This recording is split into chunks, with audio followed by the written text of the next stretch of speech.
Речи тишина! Знанието ражда въпроси, а въпросите бунтове. Тук се учи история, опасна работа. Ебанти спомените да сила. Историята ще бъде отведена.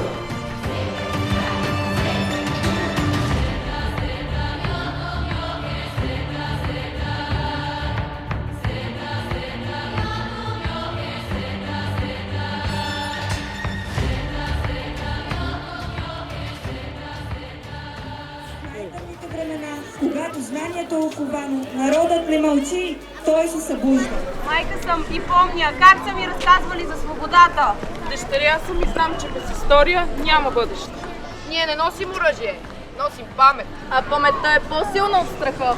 И тя препраща славата през вековете. Историята не се страхува от истина. Историята е наша! О, неразумни юроде! Поради що се срамуваш да знаеш миналото си? Свободата не идва сама, тя се учи. Този, който падне в бой за свобода, той не умира. Учителят е първият революционер. Защото той учи да мислим. А мислещият народ не се поробва. Не се поробва! Историята не е ваша пленница.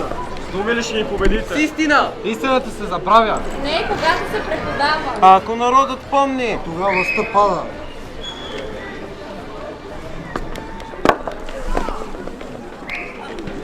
И така, историята не беше спасена с сила, а с вяра, знание и учители. Госпожо, вие ни учите да помним. Да се гордеем, да разбираме, да бъдем българи. Уважаема госпожо Йовчева, след дълги битки водени заради нас, ние, вашия любим клас, развяваме бялото знаме и обявяваме победа за Росица Йовчева!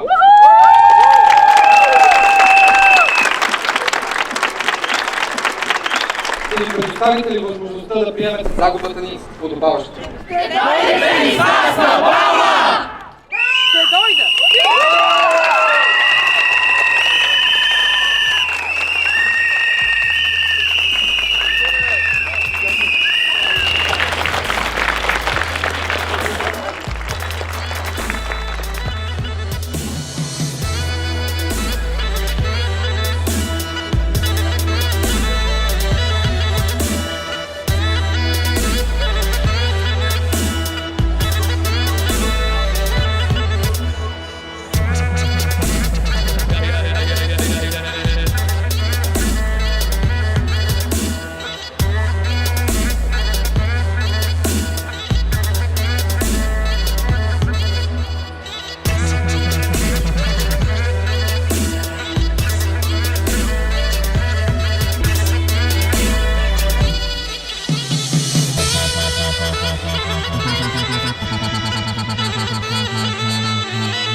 Ще рева за тях, ще рева ден и нощ без тях.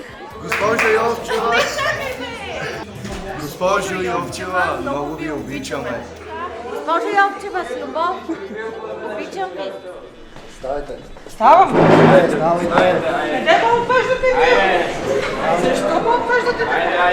Вие сега български, обаче вие сте някакви хайдуци. Много бързо ме карате да ходя. Кой бързо? Отведена, историята ще бъде отведена. Боже ми! Рок н рол!